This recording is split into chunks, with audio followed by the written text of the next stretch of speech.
Bonsoir à tous, je suis très heureux de vous retrouver pour ce nouveau numéro de notre magazine de grands reportages. Ce soir, on s'intéresse aux complotistes.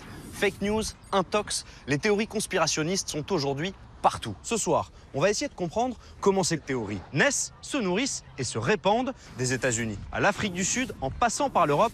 On embarque pour un voyage étonnant et inquiétant au royaume des complotistes. Spider-Man, vous ne pensez pas que la Terre est ronde? Non, elle est plate et infinie. Non, ce n'est pas une blague. Spider-Man est bien convaincu que la Terre est plate. Et il est loin d'être le seul. Aux États-Unis, ils sont désormais plusieurs millions à adhérer aux théories des platistes. Une communauté persuadée que les scientifiques et les gouvernements nous mentent. Leur but, c'est de contrôler la population, de contrôler comment on pense, ce à quoi on croit, de contrôler la façon dont on se comporte. Vous le verrez, ces complotistes sont prêts à tout pour tenter de prouver l'improuvable. Vous n'avez pas peur de mourir quand vous serez à l'intérieur, une fois dans les airs? Vous pouvez vous faire renverser par un bus demain. Oui, mais la plupart des gens ne se mettent pas volontairement devant les roues du bus. Ouais, c'est pas faux. La théorie se répand comme une traînée de poudre sur les réseaux sociaux. Et la Terre est... Plate. La Terre est plate. Alors à l'école, les profs multiplient les expériences pour organiser la riposte.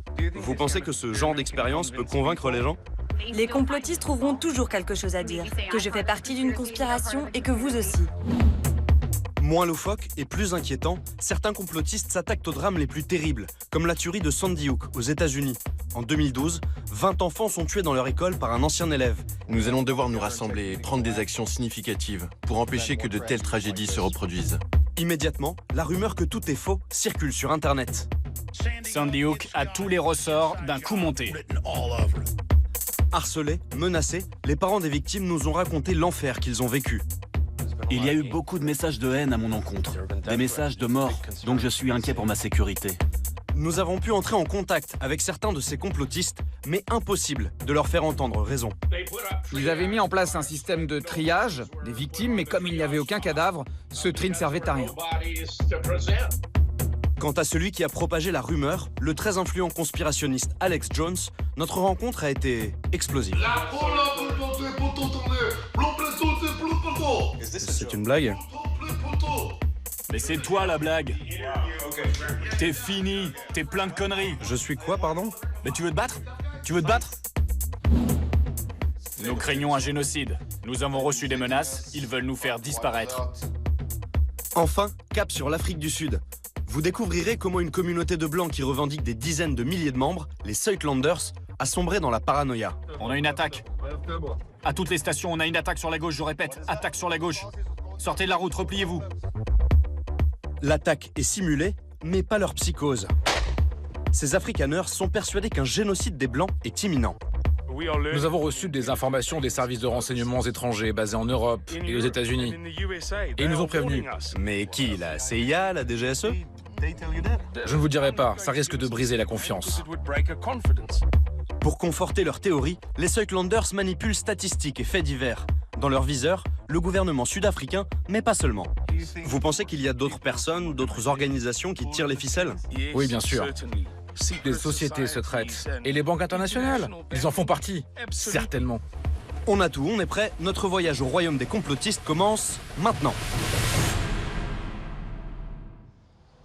On est ici dans le Connecticut, devant l'école primaire de Sandy Hook, un nom tristement célèbre. Rappelez-vous, le 14 décembre 2012, un homme s'introduit dans l'établissement et ouvre le feu. Il tue 26 personnes, dont 20 enfants. Le pays est sous le choc. Mais rapidement, une rumeur aberrante se répand sur Internet.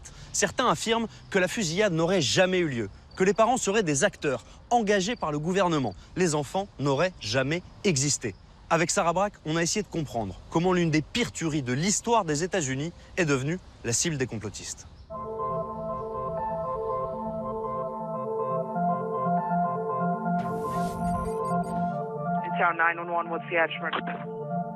L'histoire commence le 14 décembre 2012.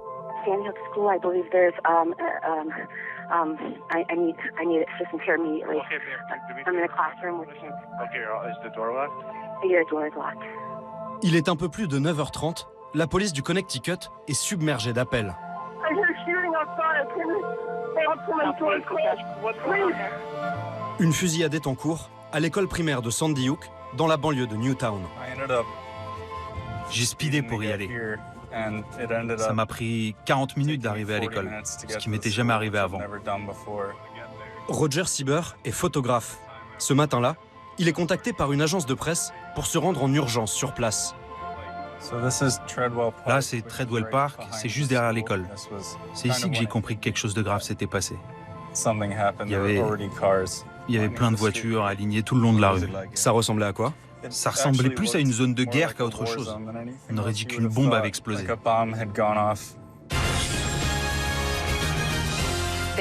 Il y a eu une fusillade mortelle dans une école primaire de Newtown, Connecticut. Le rapport de police parle d'un nombre de morts plus proche de 30 que de 20, et malheureusement, la plupart sont des enfants. Nous ne connaissons pas l'identité du tireur, ni ses motivations, ou s'il a agi seul. C'est ici que les familles attendaient pour savoir ce qu'il venait de se passer. Le gouverneur est arrivé sur place pour leur annoncer la nouvelle. Et en parcourant les photos, j'ai remarqué que le chef de la police à côté de lui avait un bout de papier dans la main avec écrit dessus le nombre de victimes qu'ils avaient trouvées dans l'école. Ça disait 27, en comptant Adam Lanza. Adam Lanza, c'est le nom du tireur isolé. Il a 20 ans, c'est un ancien élève de l'école. Ce matin-là, il tue sa mère avant de lui voler 4 de ses armes et sa voiture. Il file en direction de l'école. En 10 minutes, il abat froidement 20 enfants et 6 adultes avant de retourner l'arme contre lui. Le tireur vient de commettre l'une des pires tueries de masse de l'histoire des États-Unis. La nation est en deuil, le président en larmes. The majority of those who died today were children. Beautiful little kids between the ages of 5 and 10 years old. And we're going to have to come together and take meaningful action to prevent more tragedies like this. Une tragédie nationale.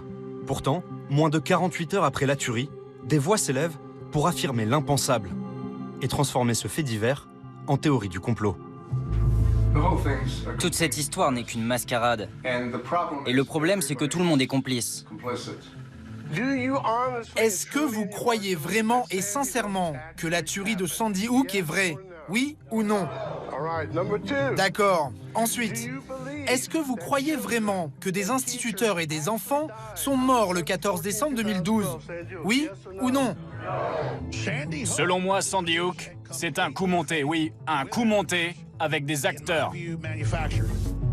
Selon eux, la fusillade serait un coup monté par le gouvernement Obama et les lobbies progressistes pour promouvoir des lois anti-armes. Aucun des enfants ne serait mort et les parents seraient des acteurs. Depuis 7 ans, ces autoproclamés truthers, comprenez chercheurs de vérité, transforment la vie des parents des victimes en cauchemar, entre harcèlement, intimidation et menaces. Alors beaucoup d'entre eux ont préféré fuir la ville. Bonjour. Bonjour, comment allez-vous? Ravie de vous rencontrer. Scarlett Lewis est l'une des rares à avoir fait le choix de rester à Sandy Hook. Ça fait combien de temps que vous habitez ici? 20 ans. Ça fait longtemps. J'ai élevé mes 2 garçons ici et c'est pour ça que nous avons décidé de rester, parce que c'est chez nous. Lors de la fusillade, elle a perdu le plus jeune de ses 2 fils, Jesse, 6 ans. Depuis le drame, Scarlett consacre tout son temps à lutter contre la violence et le harcèlement en milieu scolaire. Ça, c'est le message que Jesse a laissé sur le tableau de notre cuisine, peu de temps avant de mourir. Ça dit « Cultiver la guérison par l'amour ». Et je suis sûre que si Adam Lanza avait pu donner et recevoir cet amour, la tragédie ne serait pas arrivée. Donc, j'ai décidé de dédier le reste de ma vie à littéralement répandre ce message dans les écoles, les maisons et les communautés à travers le monde. Le matin de la tuerie, elle est au travail depuis 1 heure quand on lui demande de venir récupérer son fils à l'école de toute urgence. Bien sûr, j'y suis allée et je n'ai pas trouvé Jesse. J'ai fait des allers-retours en demandant aux gens « Vous avez vu mon fils ?» Et rien, pas un mot, pas un signe. La police nous disait qu'ils avaient fouillé plusieurs fois le bâtiment à la recherche d'enfants qui se cachaient. Et nous avons supposé qu'il se cachait parce que c'était un enfant assez rusé. Et bien sûr, finalement, on nous a dit qu'il avait été tué. Ça a été le pire jour de ma vie. Le pire jour de sa vie. Puis très vite, les pires semaines, les pires mois. Scarlett devient la cible des complotistes qui l'inonde d'emails. Combien ça vous rapporte, ce coup monté? Sataniste. Ça vous suivra jusqu'à la fin de vos vies pathétiques. Vous n'avez aucune preuve que vous avez perdu quoi que ce soit. Vous avez signé un contrat avec le diable. Comment osez-vous faire semblant d'avoir de la peine? Qu'est-ce que vous avez ressenti quand vous avez commencé à entendre ces personnes qui disaient que c'était un coup monté, que vous étiez une actrice? Au début, je n'y ai pas trop fait attention. Imaginez, vous êtes en train de faire le deuil de la plus grosse perte de votre vie. Vous ne prêtez pas beaucoup attention au reste. Et puis, j'ai commencé à réaliser à quel point ce qui se passait était impensable. Je me suis dit, mais mon Dieu, il y a même un groupe qui est allé jusqu'à demander de pouvoir manifester à l'enterrement des enfants. Face à la violence des attaques, les familles sont placées sous protection policière pendant 15 jours. Scarlett peut inhumer son enfant en paix, ici, dans le petit cimetière de la ville. Pourquoi est-ce que vous avez tenu à venir ici? Je pense que j'avais envie que vous le rencontriez, et c'est le seul endroit où c'est possible. Pour les complotistes, pourtant, cette pierre tombale ne prouve rien. Certains vont même jusqu'à réclamer l'inimaginable, que les cercueils soient déterrés pour prouver qu'ils sont vides. Je ne sais même pas quoi répondre à ça. Il y a tellement de preuves qui montrent que ça s'est passé. Nous sommes sur la tombe de mon fils. J'ai tenu son cadavre dans le cercueil. Je l'ai regardé être enterré. Je ne peux que penser que ces gens manquent de résilience pour pouvoir accepter la réalité.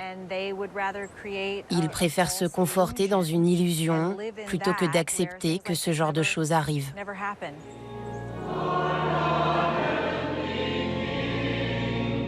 Le harcèlement des complotistes ne touche pas seulement les parents des victimes.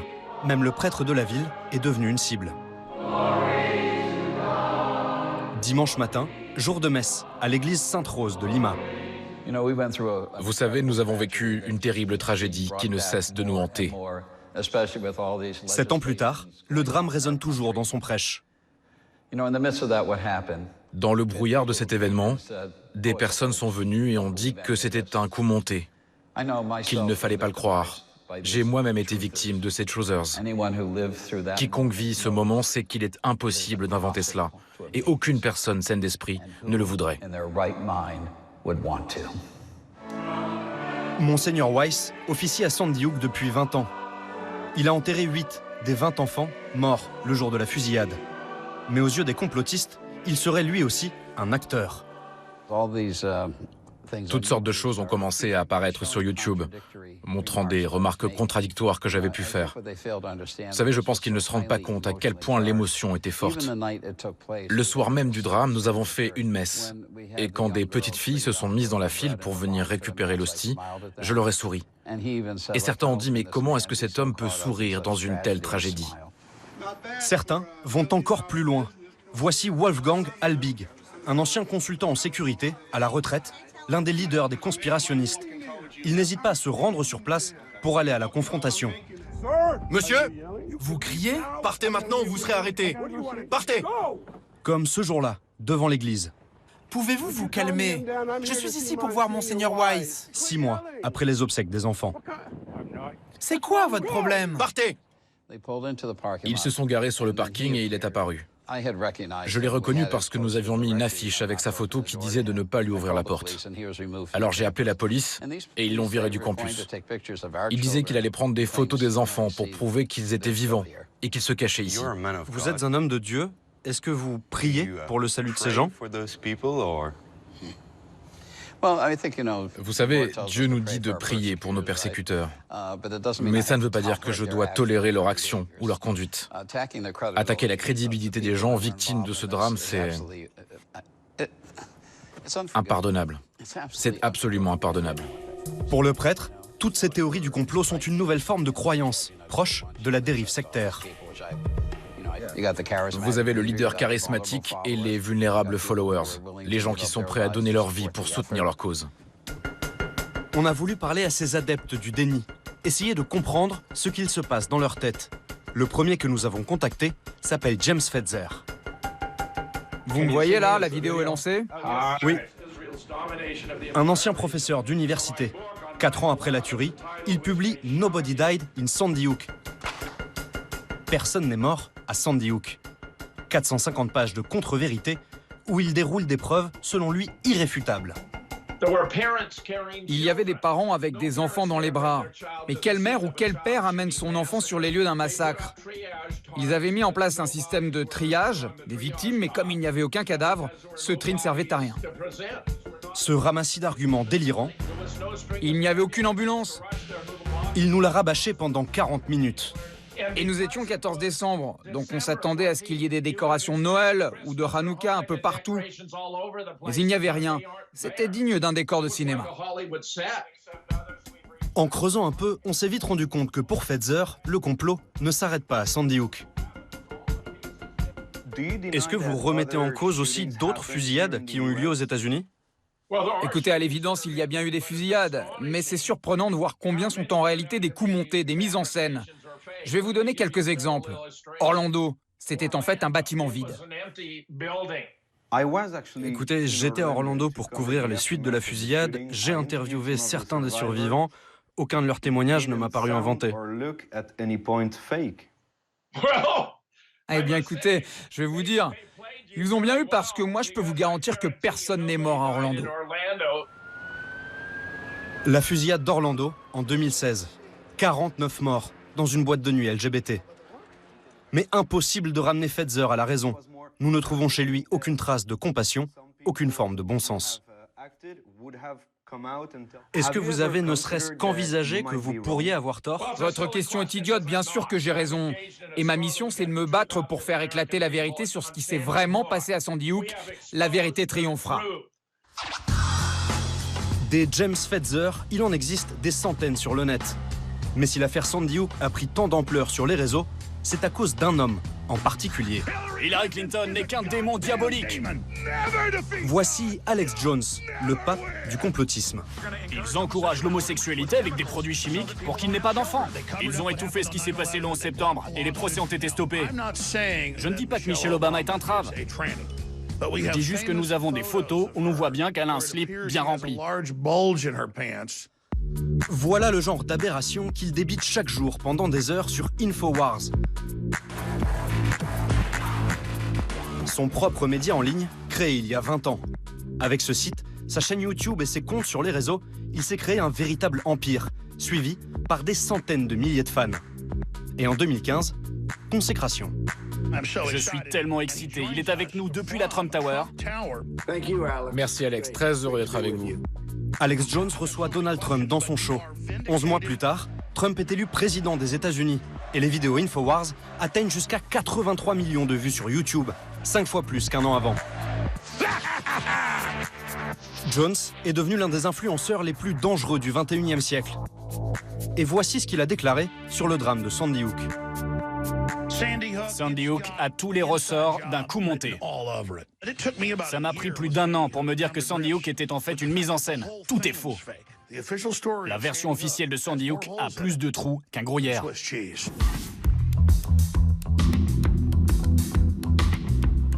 Austin, Texas, le fief d'Alex Jones.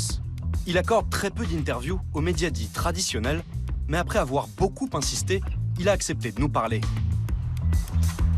Le rendez-vous est fixé dans son studio à 2 conditions. Interdiction formelle de dire où il se trouve et obligation d'être filmé par son équipe. Après quelques minutes d'attente, nous sommes convoqués sur son plateau et très vite, le ton est donné. Ils veulent faire de moi l'homme de Sandy Hook. Alors, on va leur montrer ce qu'on a dit ces 7 dernières années sur ça, rien que la réalité. Merci d'être là. Venez me rejoindre. Ça va? Sacrée introduction. C'est quoi votre nom? Martin. Ok, laissez-moi vous montrer un truc rapidement. Pendant des années, Alex Jones a déblatéré des horreurs sur Sandy Hook. Mais aujourd'hui, il minimise son rôle. Vous savez ce que c'est? Non. Les analyses Google de mon site. Devinez combien de pourcentage concerne mon traitement de Sandy Hook. Zoom là-dessus. 0,2%. On vous donnera les captures d'écran. Ça, c'est les stats de Google. Nous n'avons pas encore posé une seule question, mais il est déjà sur la défensive. Est-ce qu'on peut commencer l'interview? Oui. Mais je voulais d'abord vous montrer ça. Je ne cherche pas à nier les doutes que j'ai eus sur Sandy Hook. Je suis fier de les avoir eus. Mais c'est vous que j'évite. Vous qui faites tout pour faire de moi l'homme de Sandy Hook. Écoutez, j'ai pas encore dit un seul non, mot. non. Je veux vous montrer que je sais où vous voulez en venir. Est-ce qu'on peut commencer l'interview? Non, là je commence mon émission radio. Le complotiste est sur les nerfs. Et pour cause. 9 familles de victimes et un agent du FBI l'attaquent en justice pour diffamation et infliction volontaire de détresse émotionnelle. Après avoir affirmé pendant des années que Sandy Hook était un complot, il est revenu sur ses propos. Il invoque une psychose qui l'aurait rendu complètement paranoïaque. Il y a tellement de gouvernements qui s'avèrent en fait être corrompus que les gens n'ont plus de repères pour savoir ce qui est vrai ou non. Moi-même, j'ai été pris par cette psychose où je pensais que tout était mis en scène. Et maintenant, je me rends compte qu'une bonne partie de ça ne l'était pas. Pour l'interview, nous allons devoir patienter dans cette pièce longtemps. Très longtemps. Après 6 heures d'attente, le chef de la sécurité nous annonce qu'Alex Jones annule notre entretien. J'aimerais juste comprendre pourquoi est-ce que l'interview est annulée. Pourtant, 10 minutes plus tard, Alex Jones débarque, accompagné de son avocat.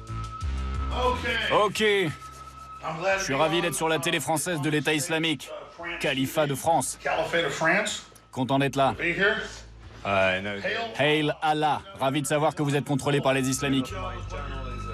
D'entrée de jeu, il nous inflige ces aberrations nauséabondes. La suite s'annonce compliquée. On commence? Allez, on commence. À propos de Sandy Hook, vous reconnaissez désormais que la fusillade a eu lieu, que 26 personnes sont mortes dans cette école et que parmi elles, il y avait 20 enfants? Ça fait des années que j'ai admis que Sandy Hook s'était passé. Vous avez donc changé d'avis? Et aussitôt que je l'ai reconnu, j'ai été poursuivi. Vous admettez donc que vous vous êtes trompé, que vous avez dit des choses erronées? Soyons clairs, s'interroger, ce n'est pas faire de fausses déclarations. S'interroger, c'est pas la même chose qu'affirmer. Je vais vous citer. Le 14 décembre... Laissez-moi m'expliquer. On a des armes de destruction massive en Irak et un gouvernement qui ment sciemment à ce Oui, sujet. mais on est en train de parler de Sandy Hook, là. Vous avez dit, en décembre 2012, sur Infowars, hors champ, son avocat intervient. Vas-y, montre Norman à l'image. Viens là. Annonçant la fin de l'interview et le début du grand n'importe quoi. Je ne t'ai jamais rencontré avant aujourd'hui, alors n'essaye pas de m'enfumer. Pardon? C'est une blague? Et c'est toi la blague. T'es fini, t'es plein de conneries. Je suis quoi, pardon? Mais tu veux te battre? Me battre? Tu crois que t'es un dur, c'est ça? Mais vous plaisantez? Ce que je suis en train de te dire... Bon. J'ai attendu ici longtemps. Si vous ne voulez pas répondre à nos questions, pas de problème. Il suffit de le dire et nous partirons. Mais on va pas rester là à se faire insulter. Impossible d'avoir une discussion sensée. Quoi? Sans nous, vous seriez sous le contrôle des Allemands. Nous décidons de partir. Génial. Amusez-vous bien dans votre califat islamique. Wow. Laisse tomber, on y va. Jones nous suit jusqu'à la sortie, en continuant d'éructer ses inepties. Voici quelques-unes des questions qu'on avait prévu de lui poser. Reconnaissez-vous le rôle que vous avez joué dans cette affaire? Êtes-vous conscient de la détresse que vous avez infligée aux familles? Avez-vous des remords? L'interview n'a pas eu lieu, mais nous avons notre réponse. Oui, c'est bon, on part. I will live. Are we getting it? Mon Dieu.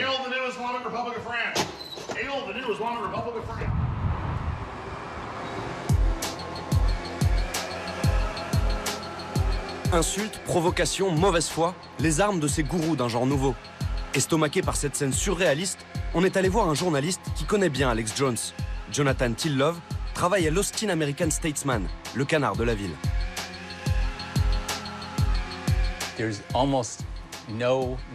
Il n'y a pratiquement aucune tragédie ou événement violent qu'Alex Jones n'a pas remis en cause ou évoqué comme une théorie complotiste. Mais curieusement, en décrivant la mort d'enfants tués dans la fusillade d'une école comme étant un canular, il a plus offensé les gens qu'autre chose. Il est allé trop loin cette fois-ci? Oui, c'est sûr. Cette histoire pourrait être celle qui signe sa chute. Août 2018, le coup près tombe. En 24 heures, Alex Jones est banni par plusieurs géants du net pour incitation à la haine. Apple supprime son application. Spotify, ses podcasts. Facebook, YouTube et Pinterest, ses vidéos.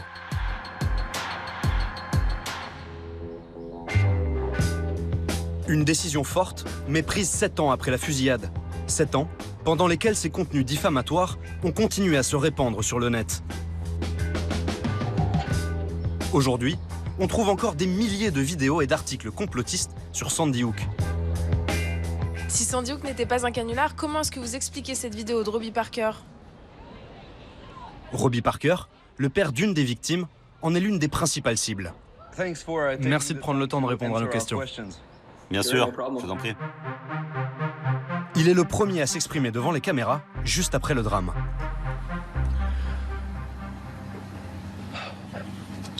Je m'appelle Robbie Parker. Ma famille est l'une des familles qui a perdu un enfant dans la fusillade de l'école élémentaire de Sandy Hook. Quelques heures plus tard, Internet est inondé de commentaires qui l'insultent et l'accusent de jouer la comédie. Quel acteur de merde! Menteur, Robbie Parker! Réveillez-vous, bande de moutons, c'est de la propagande sioniste criminelle, c'est tellement évident. Quelle merde! Sale bâtard de menteur.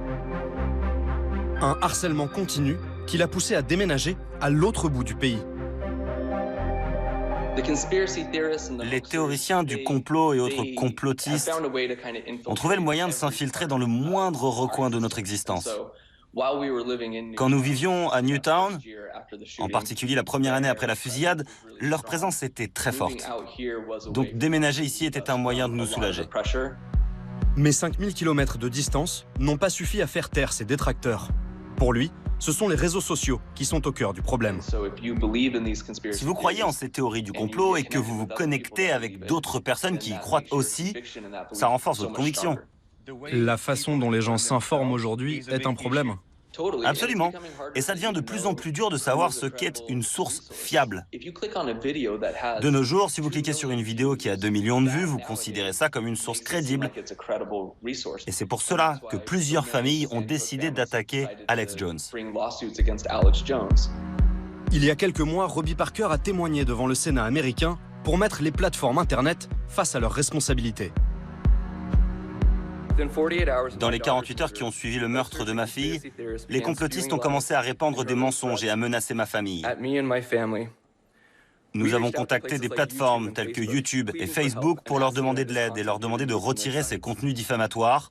Nous avons reçu des réponses programmées ou des silences froids.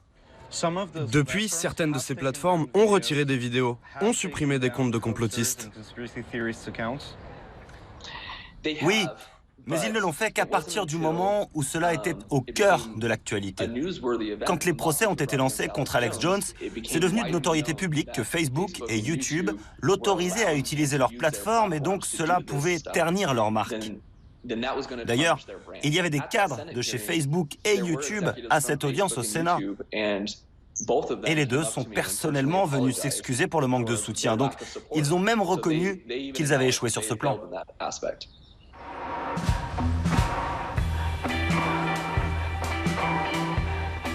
Un homme n'a pas attendu le déclic des géants du web pour combattre les complotistes de Sandy Hook.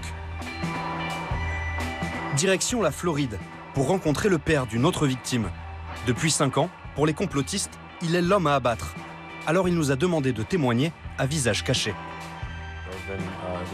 Il y a eu beaucoup de messages de haine à mon encontre, des messages de mort, donc je suis inquiet pour ma sécurité. J'ai dû déménager plusieurs fois. Ces mesures sont nécessaires pour me protéger. Lenny Posner a perdu son fils, Noah, lors de la fusillade. 2 ans plus tard, il crée Honor Network, un site dédié à la lutte contre le cyberharcèlement et la propagation des vidéos complotistes. À quel point est-ce que c'est efficace? Est-ce que vous arrivez à faire fermer des comptes de complotistes? Oui. Les plateformes suppriment un compte si vous le signalez plusieurs fois parce qu'il viole leur politique. Par exemple, je n'ai peut-être dénoncé que 10 posts de James Fetzer sur Facebook. Mais comme je l'ai fait plusieurs fois, Facebook a fermé son compte. Combien de posts avait publié Fetzer? Il avait son compte depuis peut-être 15 ans. Aujourd'hui, le site compte plus de 300 volontaires et a fait fermer des centaines de comptes. Posner cumule aussi plusieurs victoires devant les tribunaux. Il a fait condamner à 5 mois de prison ferme une fervente adepte d'Alex Jones qu'il avait menacé de mort. Plus récemment, il a gagné son procès contre James Fetzer, l'auteur de Nobody Died in Sandy Hook. Son livre a été retiré d'Amazon et Google. Selon vous, pourquoi est-ce que les plateformes ont commencé à changer leur manière de traiter ce phénomène? Parce que l'heure de la régulation approche. Le gouvernement va s'impliquer dans ces questions. Donc elles doivent montrer qu'elles ont pris des mesures. Si les victoires de Posner montrent que les mentalités commencent à évoluer, certains s'insurgent, persuadés qu'il s'agit d'une remise en cause du premier amendement. Certaines personnes soutiennent que ce que vous faites empiète sur la liberté d'expression. Je pense que la liberté d'expression est très importante. Mais s'ils ont le droit à la liberté d'expression, moi, j'ai le droit à la sécurité. S'ils disent quelque chose qui peut mettre ma vie en danger, alors ils n'ont peut-être pas le droit de le dire. Ils ne sont pas libres de le dire. Un débat vieux comme la Constitution américaine elle-même. En attendant que les législateurs tranchent, les plateformes, elles, changent peu à peu leur politique. YouTube vient de bannir de son site les vidéos négationnistes sur la Shoah et la fusillade de Sandy Hook.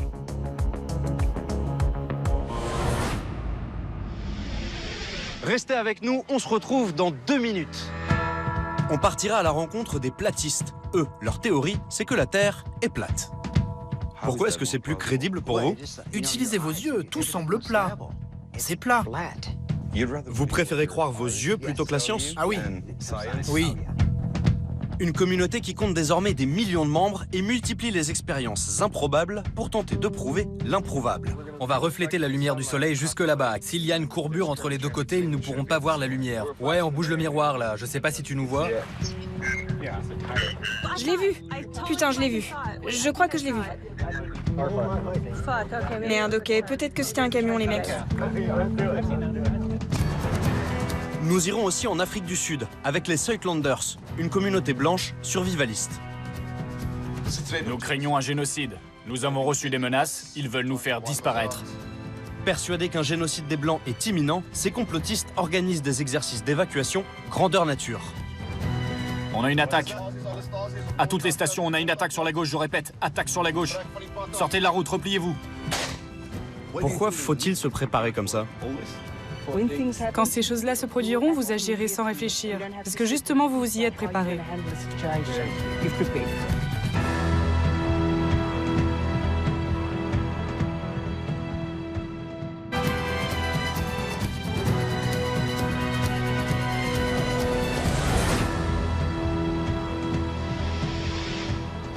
Merci d'être avec nous pour cette émission consacrée aux théories du complot. Dans la galaxie complotiste, une communauté est particulièrement à la mode en ce moment. On les appelle les platistes. Ils sont persuadés que la Terre est plate.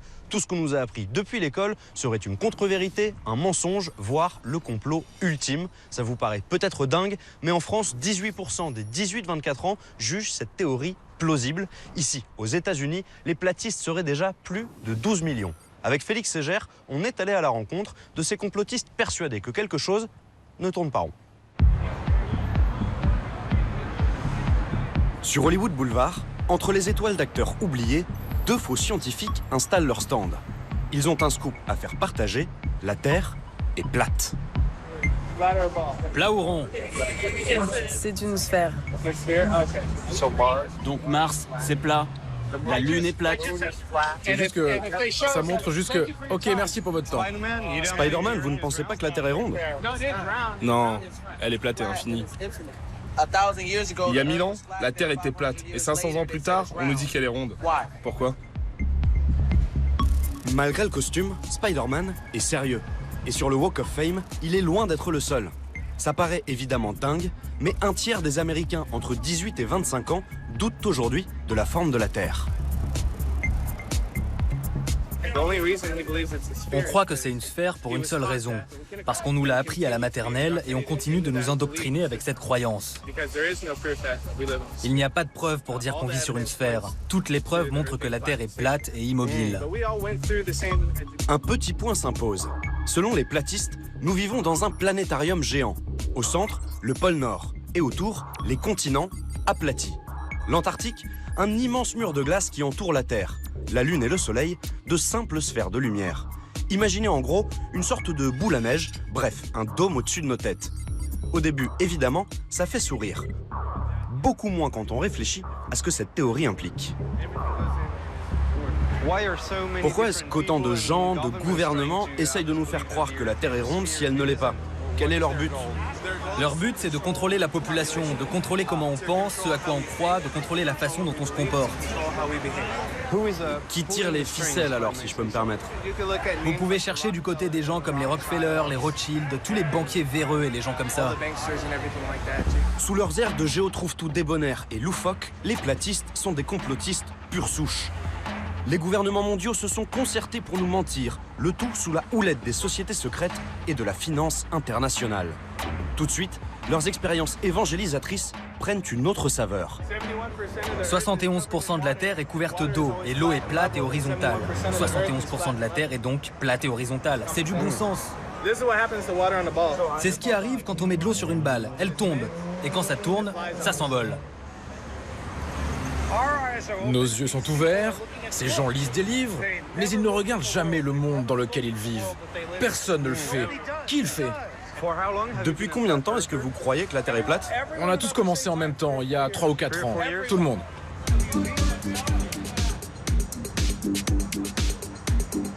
Une communauté récente au service d'une théorie folle, mais qui compte de plus en plus d'adeptes.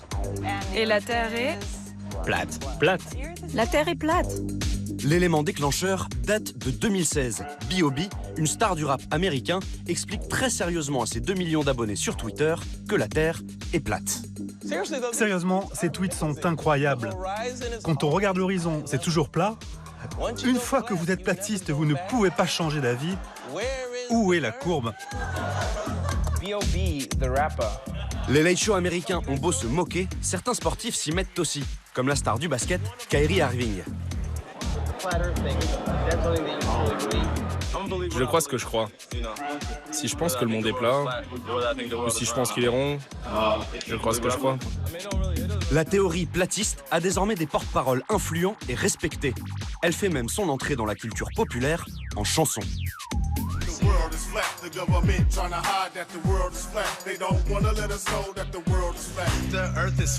And that is a universal fact. If it isn't that, then tell me where the fuck the curve is at. They tell. Et pendant que certains chantent la terre plate, répandent la bonne parole sur Internet, d'autres sont déjà passés à l'étape suivante. Au beau milieu du désert californien, nous avons rendez-vous avec un homme qui cherche à prouver l'improuvable et se sent pousser des ailes. Je suis content de te voir, Martin. Enchanté. Viens voir la fusée là-bas derrière. Mad Mike, Mike le fou. C'est le surnom de cet inventeur autodidacte qui s'est fixé un défi, aller dans l'espace par ses propres moyens pour montrer au monde entier que la Terre est plate. Et il n'en est pas à son premier essai. Vous l'avez fabriqué vous-même? Oui, je l'ai conçue, construite et bien sûr lancée moi-même. C'est ma création, du début à la fin. Vous n'avez pas peur de voler là-dedans? Ouais, je veux dire que c'est un matin particulier.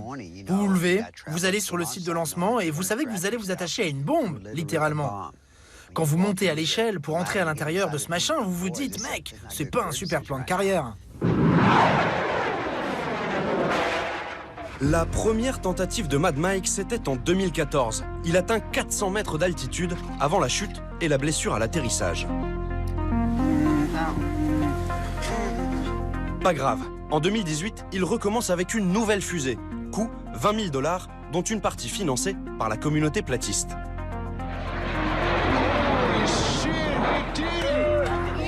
Cette fois-ci, il s'élance à 600 km/h et reste en l'air plus de 4 minutes. Une prouesse, certes, mais il est encore bien loin des 100 km d'altitude qu'il cherche à atteindre.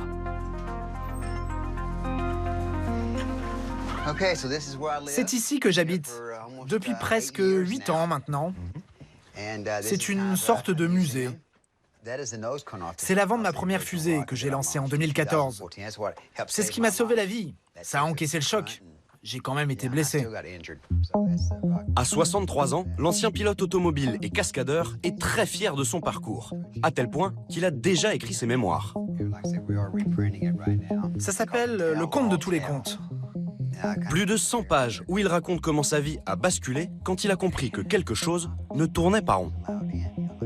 Quand est-ce que vous avez commencé à croire en la Terre plate? Pour certains, ça prend une journée. Pour d'autres, 2 ans. Moi, ça m'a pris entre 3 et 6 mois. Pourquoi est-ce que c'est plus crédible pour vous? Utilisez vos yeux, tout semble plat. Ça a été prouvé. Par exemple, au milieu de ce pays, il y a le Kansas. C'est plat. Vous préférez croire vos yeux plutôt que la science? Oui.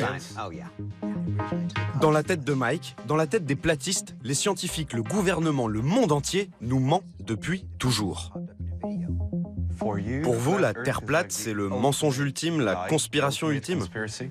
Oui, c'est le summum de tout, c'est obligé. Mais je n'aime pas utiliser le mot complot. C'est le président Kennedy qui l'a utilisé dans un discours en 1963, je crois. Mais en fait, c'est un terme de la CIA. Les théories du complot viennent de la CIA. Alors vous appelez ça comment? La vérité. La recherche de la vérité. Mike se définit comme un chercheur de vérité, d'une autre vérité. Qu'est-ce qui va se passer quand vous allez prouver que la Terre est plate? Ils vont couper Internet, les téléphones, tout. Ça va être le chaos total. Les gens vont se jeter des immeubles et tout le reste. Est-ce que ça vaut le coup de tout révéler du coup? Peut-être. Peut-être. Peut-être qu'on a besoin de repartir à zéro. En attendant un potentiel chaos, Mike vit seul avec ses 4 chats, persuadé que tout autour de lui est complot. Quant aux responsables, on en revient toujours au même. Je pense que c'est un conseil de gouvernance, le groupe Bilderberg, le Bohemian Club, l'Ordre du Temple. Et ça continue, c'est sans fin. Des sociétés secrètes. Des sociétés secrètes, ouais. Et quel serait leur but? Je pense qu'ils veulent mettre des puces électroniques dans le corps de tout le monde, ici et ici, pour pouvoir nous contrôler. Je pense que tout est un mensonge, tout. Enfermé dans sa paranoïa, Mike refuse le monde qui l'entoure. Sa lubie a viré à l'obsession. Avant de partir, il a voulu nous montrer son prochain projet, une collab avec son voisin bricoleur, Waldo. Bonjour, enchanté. Ensemble, ils travaillent sur un nouveau prototype à la Jules Verne, mi-fusée, mi-montgolfière. Vous n'avez pas peur de mourir quand vous serez à l'intérieur, une fois dans les airs? Vous pouvez vous faire renverser par un bus demain. Qu'est-ce que ça fait? Oui, mais la plupart des gens ne se mettent pas volontairement devant les roues du bus. Ouais, c'est pas faux. Mike est donc prêt à risquer sa vie pour la cause. Les platistes y verront du courage, les scientifiques, eux, une forme certaine de folie. Direction l'observatoire Griffith, le musée d'astronomie qui surplombe Los Angeles. Ici, quel que soit son pays, sa culture ou sa religion, tout le monde est d'accord sur un point, la Terre est ronde. On le sait depuis 2000 ans, depuis la Grèce antique, alors comment peut-on croire en 2019 que la Terre est plate? Bonjour, comment allez-vous? Cette question, nous l'avons posée à Joseph Pierre, professeur de psychiatrie à l'Université de Los Angeles. Depuis plusieurs années, il essaye de comprendre ce qu'il y a dans la tête des complotistes. Les gens qui croient aux théories du complot ont besoin de se sentir uniques, spéciaux.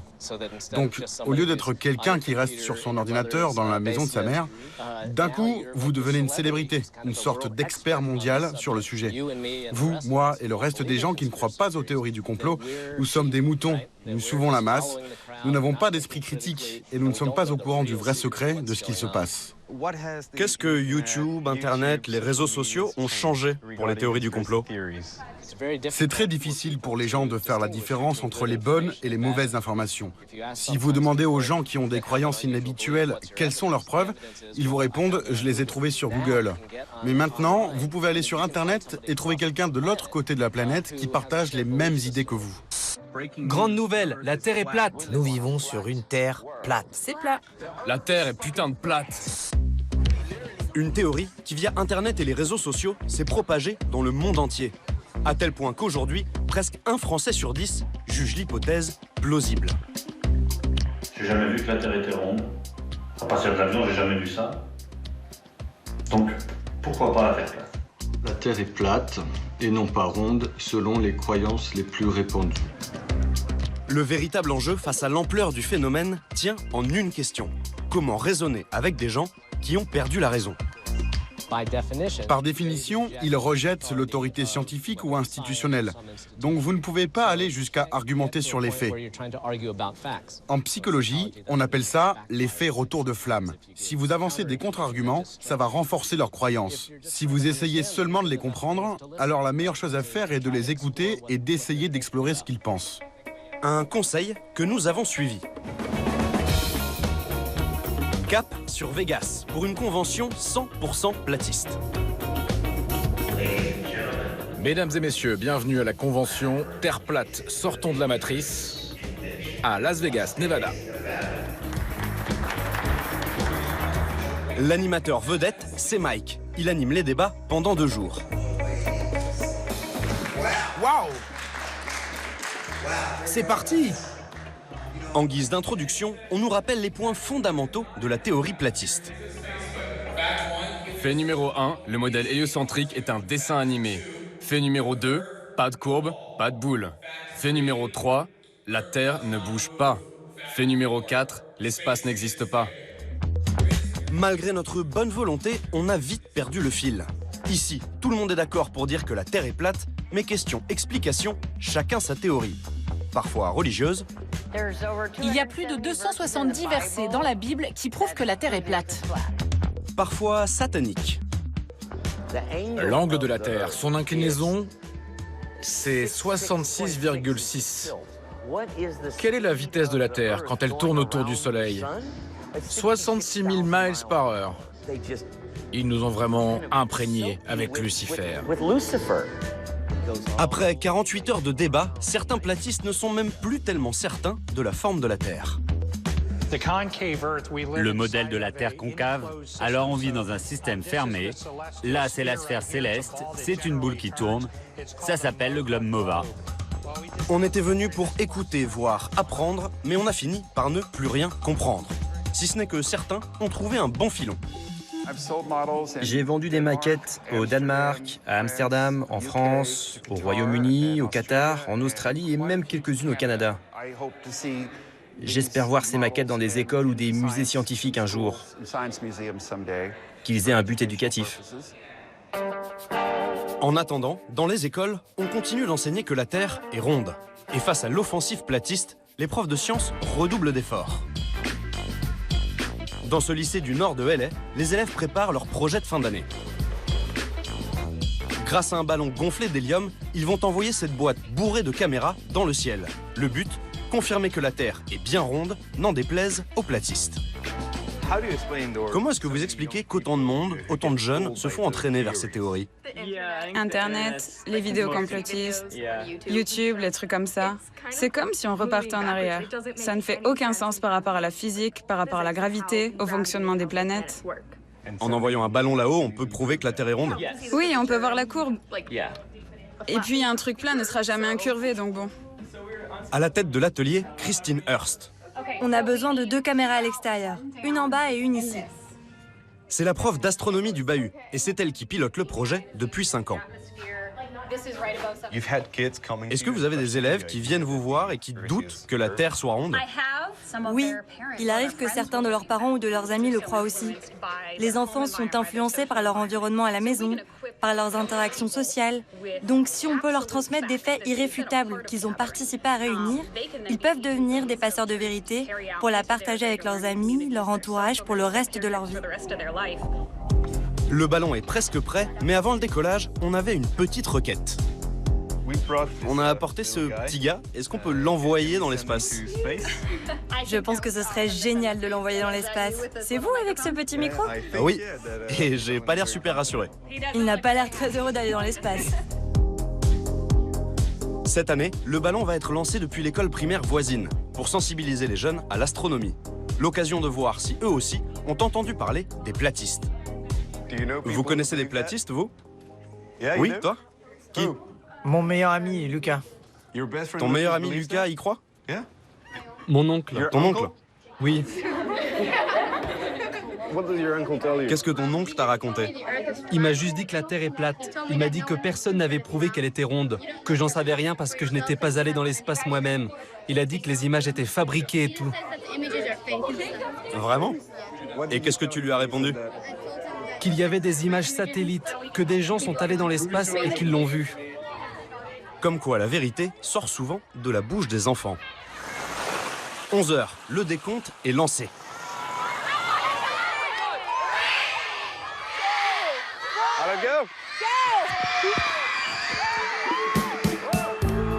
Décollage réussi, c'est parti pour 1h30 de vol au-dessus de la Californie. Au sol, les lycéens suivent son parcours à la trace, avec une balise GPS. Il est là? Ah non, c'est juste un sac. Non, c'est juste des ordures. Le ballon est retombé à 50 km du point de départ, en plein désert. Là-bas, non? Il est là, oui. Hey, il l'a fait. Il a survécu. Le cosmonaute a survécu, découvrons les images. Regarde ça. Et voilà. Pour notre petit reporter, le vol a été un peu agité. Il est monté à 20 km d'altitude, 2 fois plus haut qu'un avion de ligne. Mais arrivé là-haut, il a décroché son scoop. Donc on sait que ce n'est pas plat, parce qu'on peut littéralement voir la courbe une fois qu'on est à plus de 15 km. Vous êtes assez haut dans l'atmosphère pour voir la Terre arrondie. On peut le voir très clairement sur ces images. C'est très cool de voir la couche de bleu qui sépare le gaz de l'atmosphère. Waouh! Donc la Terre n'est pas plate? Elle n'est pas plate. Incroyable, non? Vous pensez que ce genre d'expérience peut convaincre les gens? Oui, comme on est au lycée, je pense qu'on est digne de confiance. On n'a aucun intérêt à créer des fake news. Vous pouvez voir, surtout sur la vidéo avec le Lego, que ce sont nos images, celles qu'on a enregistrées avec notre propre ballon. Le problème, c'est que les gens qui sont vraiment à fond dans les théories du complot pourront encore trouver quelque chose à dire. Que je fais partie d'une conspiration et que vous aussi vous en faites partie. Un constat fataliste, mais réaliste. 5 h du matin, le soleil se lève sur Salton Sea, un immense lac californien. Aujourd'hui, nos platistes se sont levés aux aurores. Vous êtes levé à quelle heure? Je me suis pas couché en fait. Vous êtes pas couché? Et vous? J'ai dormi 2 heures. Vous avez dormi 2 heures? Et ça vaut le coup? Ouais, carrément. Au menu de la journée, une énième expérience pour prouver l'improuvable. Le soleil se lève du côté est et on a une autre équipe là-bas. On va refléter la lumière du soleil jusque là-bas, à 15 km. S'il y a une courbure entre les deux côtés, ils ne pourront pas voir la lumière. Et s'il n'y en a pas, ils la verront. L'idée est simple. L'équipe A utilise un miroir pour projeter horizontalement les rayons du soleil. Si l'équipe B, de l'autre côté du lac, n'aperçoit pas le reflet de ce miroir, alors la Terre est en effet arrondie. En revanche, si le faisceau rectiligne est visible, alors cela voudrait dire que l'horizon est parfaitement plat et qu'il n'y a pas de courbure. Un non-sens scientifique, nous y reviendrons plus tard, mais surtout, problème, le temps passe et rien ne se passe. T'es déjà en train de flasher? Ouais, on bouge le miroir là, je sais pas si tu nous vois. Tu vois quelque chose, Sid? Non, non. Ils regardent sûrement vers ici, mais pas au bon endroit. Tu peux continuer doucement? Je suis en train, je flash. Toujours pas de lumière à l'horizon. Nous passons de l'autre côté du lac pour retrouver l'équipe B. Salut. Hey, je m'appelle Gabriel. Bienvenue en Amérique. Merci. Ici aussi, on agite frénétiquement un miroir, sans succès. Je suis en train de flasher, je suis debout sur une table de pique-nique. Ils sont super motivés, nous on était à 2 doigts de se lasser, jusqu'à ce que... Je l'ai vu. Putain, je l'ai vu. Attends, je crois que je l'ai vu. Recommence. Retourne au même endroit, s'il te plaît. Oh merde, je l'ai vu. Merde, ok, peut-être que c'était un camion, les mecs. Fausse alerte. Les déceptions vont s'enchaîner toute la journée. Mais à 16h, contre toute attente, miracle. Continue comme ça. Ça y est, maintenant je te vois dans l'appareil. Ça fait quoi, 8 heures qu'on est là? Ouais, c'est magnifique, Wendell. Je te vois en continu, ça enregistre. Vous venez d'assister à un moment historique. Ou pas. On ne voulait pas casser l'ambiance d'entrée de jeu, mais l'expérience du jour ne prouve absolument rien. C'est une illusion d'optique causée par la différence de température entre l'eau et l'air. Dans ces conditions, le reflet du soleil épouse la courbure de la Terre. Un phénomène scientifique bien connu, on appelle ça la réfraction atmosphérique. Vous connaissez le phénomène de réfraction? Oui, bien sûr. Mais vous ne le prenez pas en compte? Non. Bon. Plutôt que d'étaler des arguments scientifiques auxquels ils ont décidé de ne pas croire, nous avons fini par jouer le jeu. Admettons qu'ils disent vrai. Qu'est-ce que l'avenir nous réserve? Si j'ai raison et que vous avez tort, ça veut dire que tout ce que vous croyez est également faux. Peut-être qu'on vit sous un dôme, comme ils le disent dans la Bible. Ou peut-être qu'il y a des territoires au-delà, qu'on n'a pas encore découverts. Il y a peut-être un autre continent avec des fruits qui guérissent le cancer ou des trucs comme ça. Les platistes n'ont décidément pas fini de nous surprendre. Quand on refuse le réel, tout devient possible. À l'heure des fake news, la fake science a de beaux jours devant elle.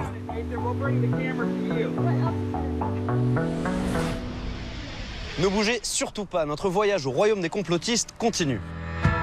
Nous vous emmènerons en Afrique du Sud avec les Uitlanders, des conspirationnistes qui entretiennent la théorie d'un génocide des Blancs imminent orchestré par la communauté noire. Nous avons reçu des informations des services de renseignements étrangers basés en Europe et aux États-Unis. Et ils nous ont prévenus. Mais qui? La CIA, la DGSE? Je ne vous dirai pas, ça risque de briser la confiance. La machine à endoctriner des Uitlanders est bien huilée, faits divers montés en épingle et rhétorique alarmiste à grand renfort de statistiques raciales. Regardons la tranche des 0 à 4 ans. Il y a 4,9 millions de Noirs. 263 000 Blancs. L'écart est énorme. Et ça nous fait peur.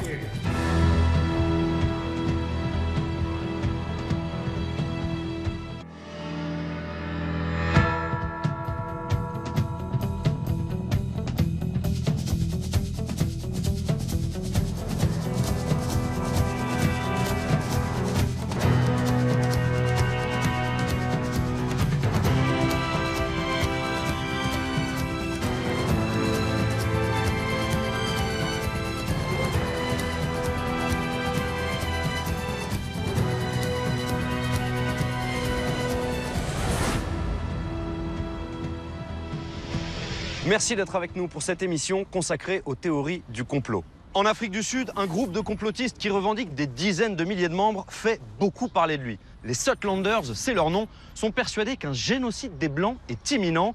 Il existerait un plan secret orchestré par la communauté noire qui vise à les rayer de la carte. Avec Jawar Nadi, on est allé à la rencontre des Uitlanders.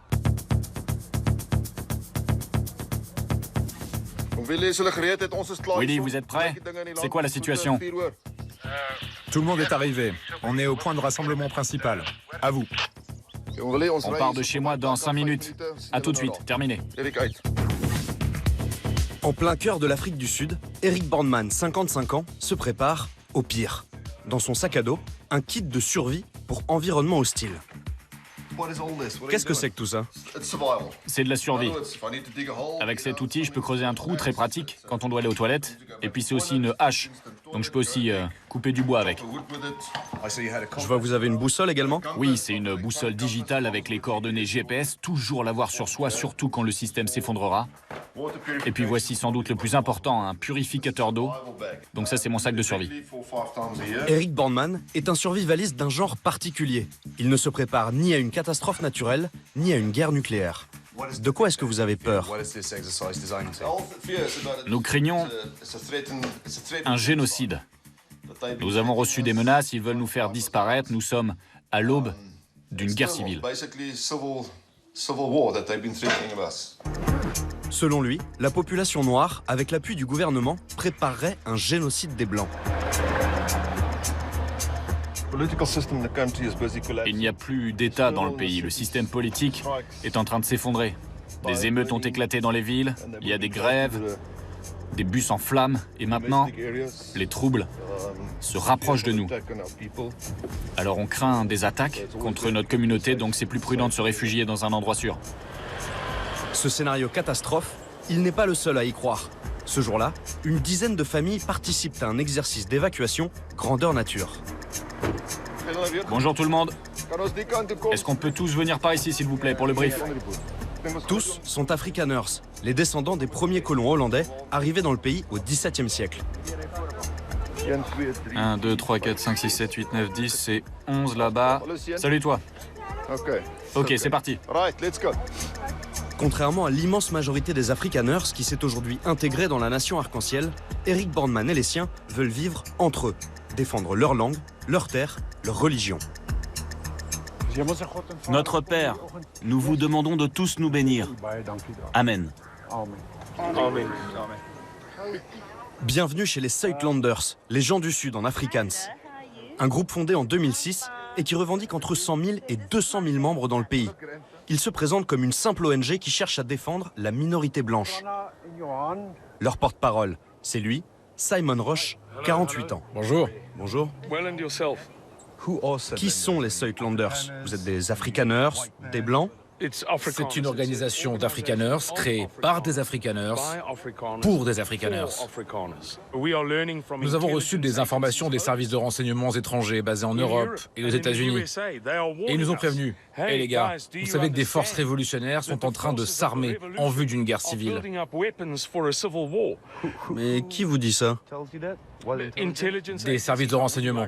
Je ne peux pas vous donner de nom, bien sûr. Mais qui? La CIA, la DGSE?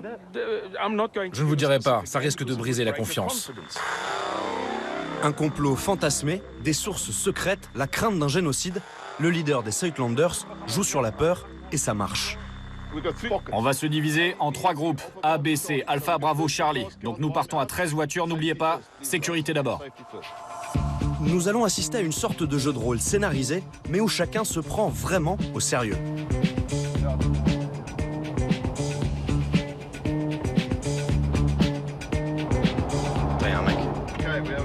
On a une attaque. À toutes les stations, on a une attaque sur la gauche, je répète, attaque sur la gauche. Sortez de la route, repliez-vous. C'est un de leurs membres qui est avec un fusil paintball et qui fait semblant d'attaquer le convoi. Donc je suppose que c'est pour se préparer en cas d'une vraie attaque sur le convoi. Pour répondre à cette fausse attaque au paintball, un tir à balles réelles au milieu des buissons. Où est la personne blessée? Là, dans la voiture. Il a un pansement au bras et un garrot. Nouveau rebondissement dans ce scénario de qualité, le tir de paintball a fait des dégâts. Résultat, un faux blessé, une fausse infirmière et une vraie parano. Pourquoi faut-il se préparer comme ça? C'est très important de se préparer aux choses qui peuvent arriver et de garder son sang-froid dans de telles situations. Oui, il faut avoir le bon état d'esprit. Quand ces choses-là se produiront, vous agirez sans réfléchir, parce que justement vous vous y êtes préparé. Une performance d'acteur qui prêterait presque à sourire si le discours de leur porte-parole n'était pas si inquiétant. Comme vous devez le savoir, en ce moment en Afrique du Sud, il y a beaucoup de discussions autour des Blancs. Il faut tuer les Blancs, il faut prendre leurs terres, les assassiner. Pour appuyer ce discours anxiogène, les Suidlanders sont passés maîtres dans la récupération de faits divers sordides et qui touchent principalement la communauté blanche. Les attaques de fermes. 62 morts l'an dernier, dont 47 fermiers blancs. Des meurtres médiatisés qui permettent à Simon Roche d'exporter sa théorie complotiste partout dans le monde. Il a même réussi à s'inviter au Parlement européen. Mesdames et messieurs, bonjour. L'objectif, sensibiliser l'opinion internationale sur la menace qui planerait sur les Blancs sud-africains. Ce sont les nouveaux dirigeants noirs de l'Afrique du Sud qui nous ont promis la guerre et qui préparent leurs membres à perpétrer un massacre et une guerre contre les Blancs. Simon Roche a aussi fait un passage dans l'émission du sulfureux Alex Jones, le pape des complotistes américains.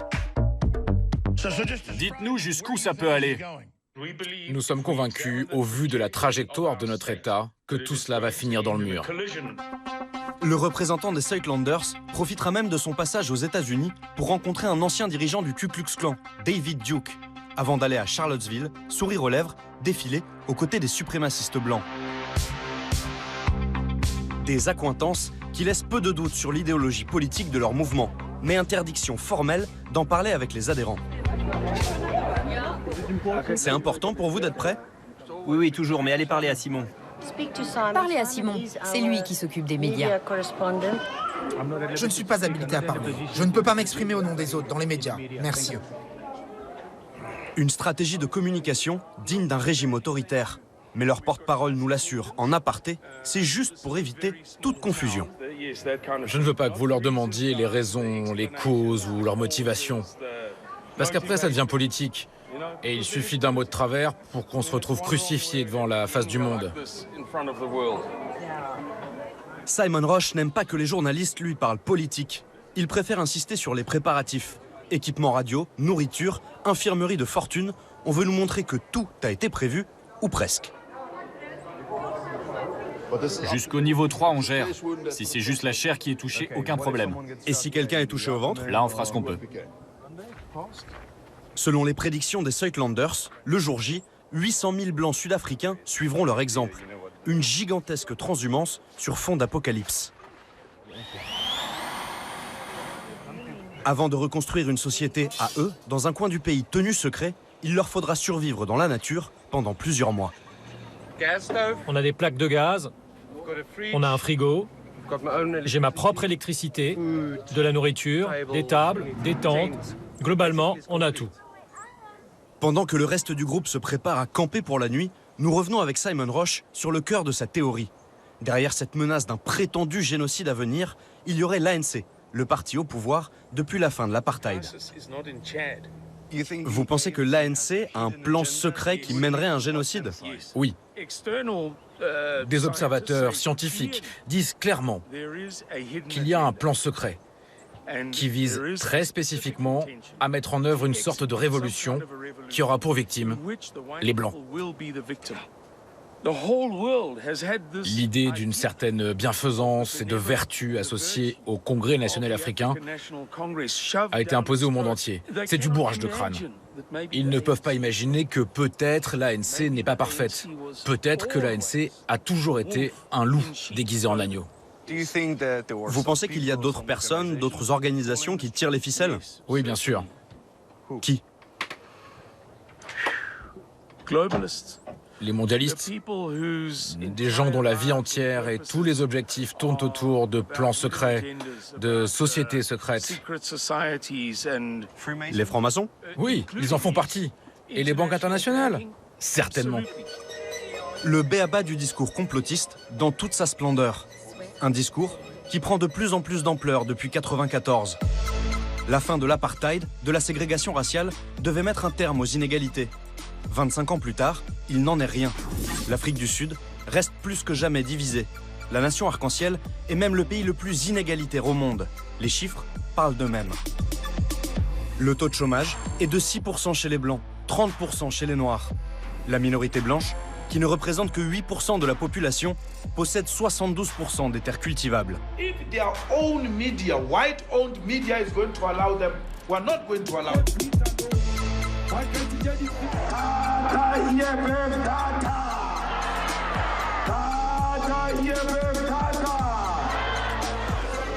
Julius Malema est à la tête de la troisième force politique du pays, l'IFF, l'Economic Freedom Fighters. Ces déclarations populistes ont fait de lui un épouvantail bien pratique pour les complotistes. Ils ont trouvé de paisibles Africains et ils les ont tués, massacrés comme des animaux. Nous n'appelons pas au massacre des Blancs. En tout cas, pas pour l'instant. Nous appelons à l'occupation pacifique des terres. En 2011, il a même été condamné pour incitation à la haine, en reprenant une ancienne chanson de la lutte anti-apartheid, Kill the Boers, tuons les fermiers. Il a aujourd'hui remplacé le mot tuer par embrasser. La gestuelle, elle, n'a pas changé.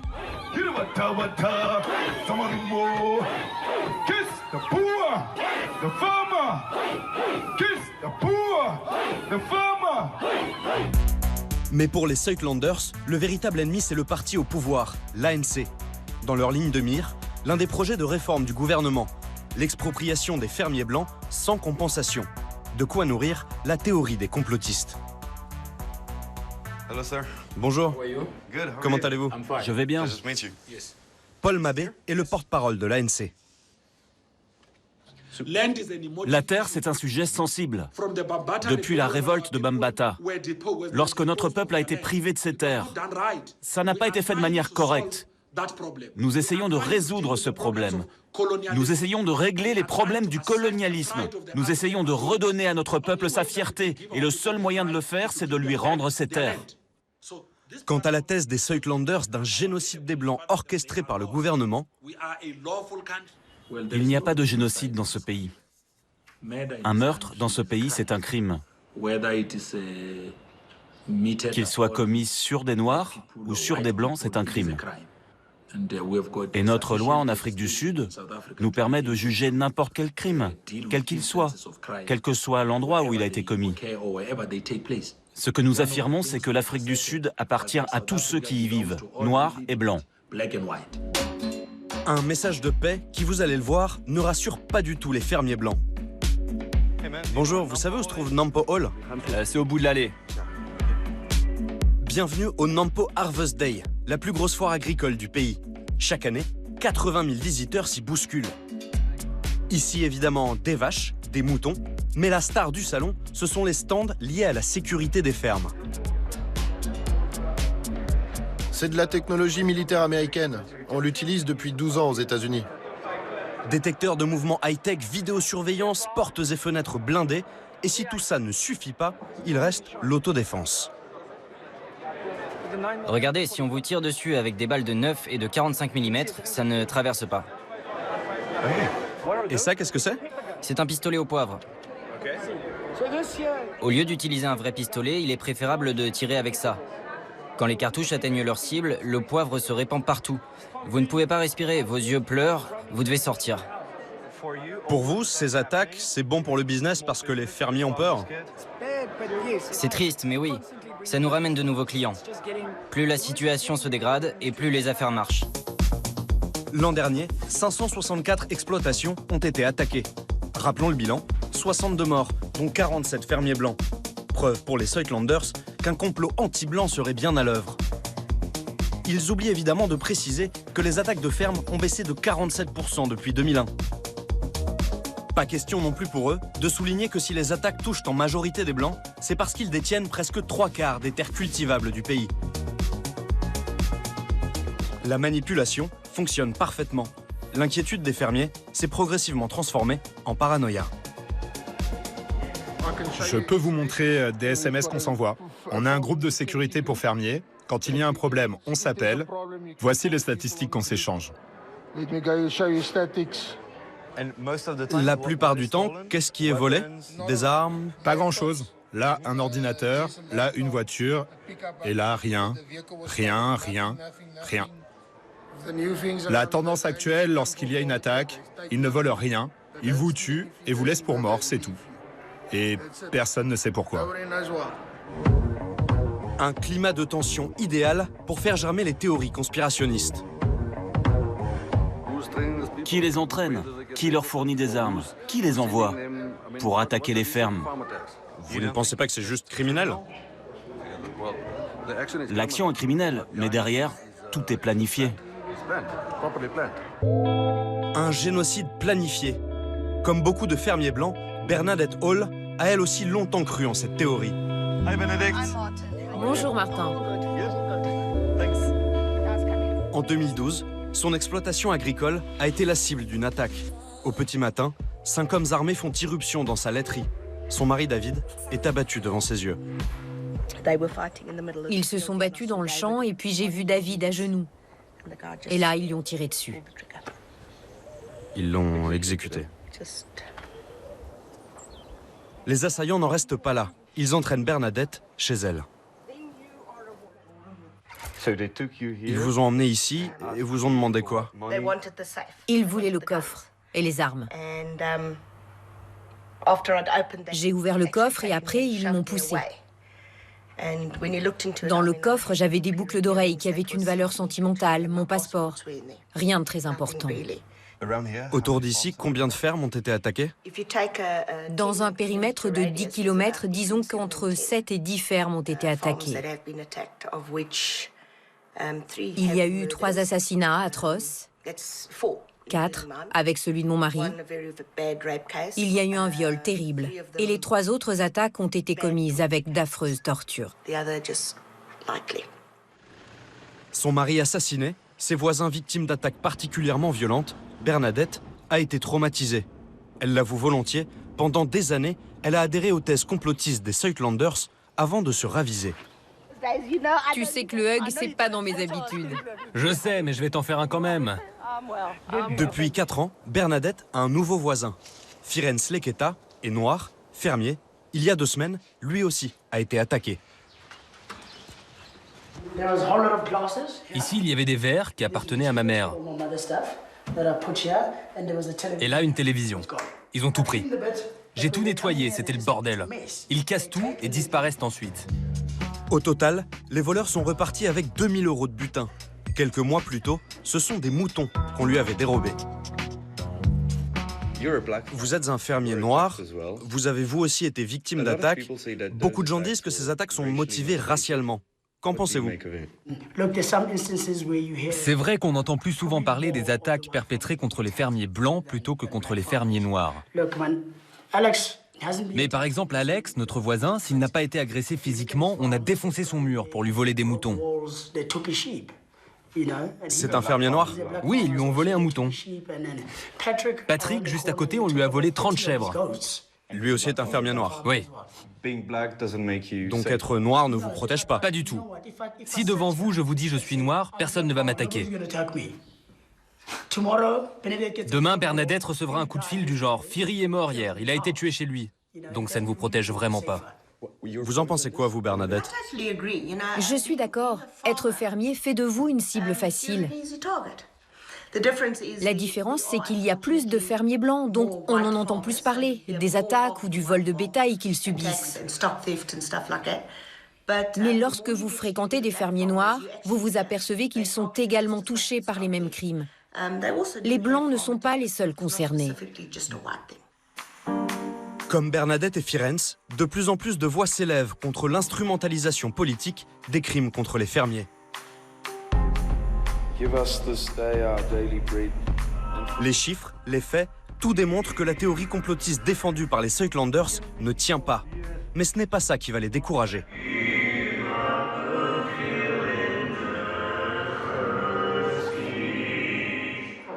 Dimanche matin, jour de prière pour Simon Roche et les siens. On va lire des extraits de la Bible, regarder ce que l'on a, et on va voir ce qu'on doit chercher. Pourquoi on est des Suitlanders? Et quel est notre projet? Le prêche se transforme vite en cours de démographie. Sur l'écran, les différentes communautés qui composent le pays. Les Noirs, les Métis, les Asiatiques et enfin, les Blancs. Inimaginable en France, mais en Afrique du Sud, les statistiques ethniques ne sont pas interdites par la loi. Regardons la tranche des 0 à 4 ans. Il y a 4,9 millions de Noirs. 263 000 Blancs. L'écart est énorme. Tout ça, ce sont les statistiques nationales. Et on peut continuer comme ça. 10 à 14. 15 à 19, ils sont tous à 4,4 et 4,5 millions. Et ça nous fait peur. À écouter le prêche, les Blancs seraient une espèce menacée d'extinction. Le grand plan des Suitlanders, c'est de sauver notre peuple. Les femmes et les enfants, tout tourne autour d'eux. Statistiques raciales, faits divers montés en épingle, la machine à endoctriner des Suitlanders est bien huilée. Avant de repartir, nous demandons à Simon Roche de nous montrer un peu plus concrètement comment il compte s'organiser quand viendra le jour J. Voilà Martin, ça, c'est notre carte. Après la fuite et la transhumance, à quoi ressemblera leur existence? Nous nous établirons alors dans une région plus sûre. où il y a beaucoup d'eau, beaucoup de nourriture. Une zone sécurisée, réservée aux Blancs et qui, Simon Roche en est persuadé, bénéficiera d'une protection internationale. Le monde a le devoir, même s'il n'est pas sensible à notre cause, le monde doit reconnaître la légitimité de ce plan. Et vous protéger? Ils doivent nous protéger, ils doivent interdire que des gens viennent et nous détruisent. Nous nous battrons jusqu'à la mort. Mais le monde doit faire sa part. Et nous disons qu'avec notre Dieu à nos côtés, beaucoup de miracles sont possibles. En attendant l'aide de Dieu et l'appui de la communauté internationale, les Southlanders ont attiré l'attention d'un certain Donald Trump. Le président américain a demandé à son administration d'étudier attentivement la situation des fermiers blancs en Afrique du Sud. Merci d'avoir été avec nous pour ce voyage au royaume des complotistes. On se retrouve très vite sur TMC. Bonne soirée.